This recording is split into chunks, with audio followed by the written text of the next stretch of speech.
So as I said before, collecting can lead to some interesting detours, and getting this actually brought me to an interesting place mentally, because it actually made me think about the origin of my collection. Like the first thing I collected not in full, but for the most part. And that was the Weird Al collection on cassette.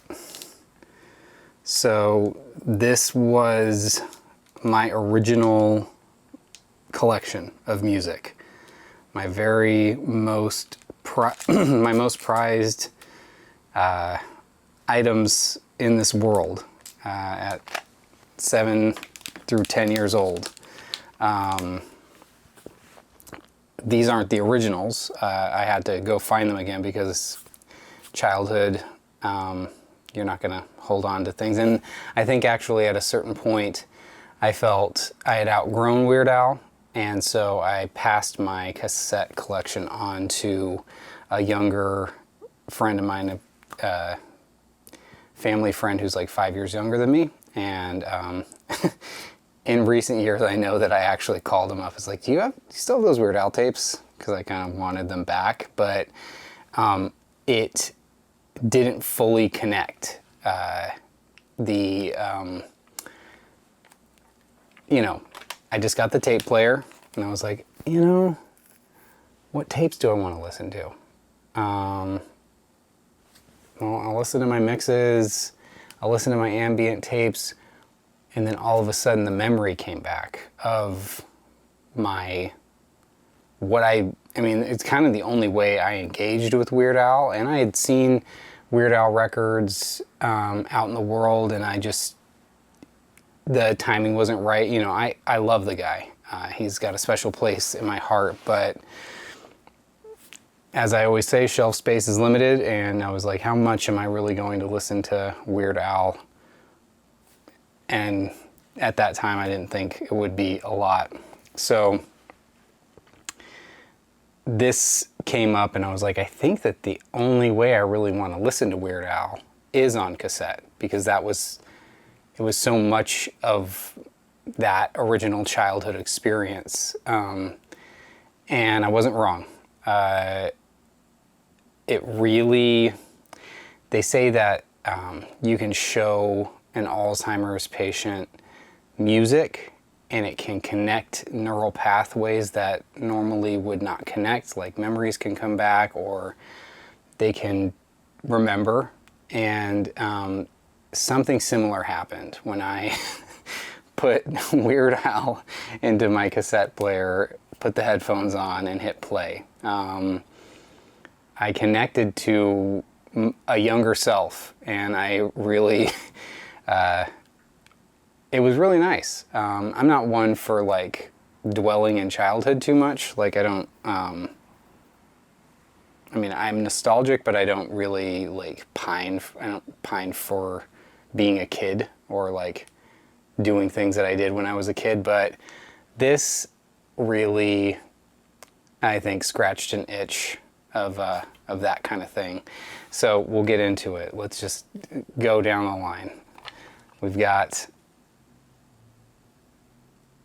Weird Al Yankovic, self-titled.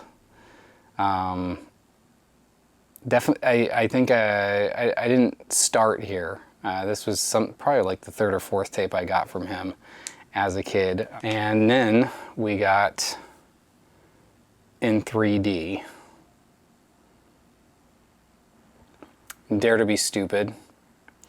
And some of these I got in like mint condition. They were still sealed, which was an extra special kind of like revisiting of childhood, because I got to reopen this tape, this artifact, and have that original physical media experience that I had as a kid. And this was one of them that was sealed. Polka Party. This one actually I didn't remember as well. I feel like a friend of mine had it, and it was like, I I think I had it at one point, but I didn't like fully connect, but this is a great one. We got Even Worse, UHF, which, you know, I'd recently watched, I showed my girlfriend UHF, which was excellent, but still did not connect with, like, maybe I need to be listening to some Weird Al again.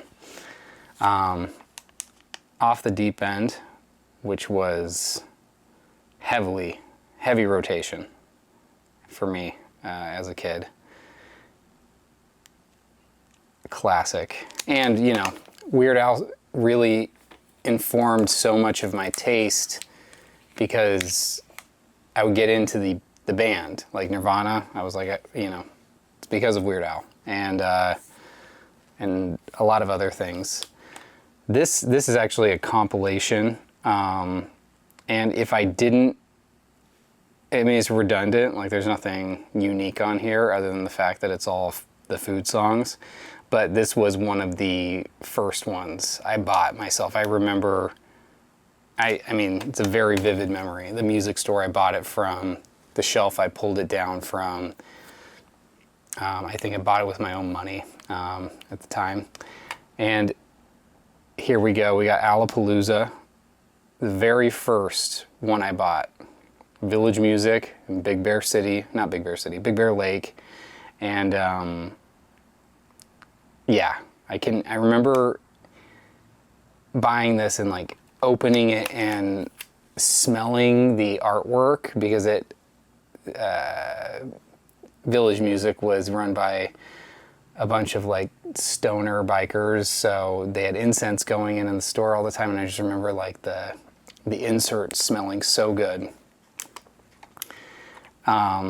This actually, I can't claim that I had. I think a friend of mine had it, but I always pined for it. I always wanted it. And then another sealed one that I got, which, you know, really took me back because I definitely bought this at the time, probably from Village Music again.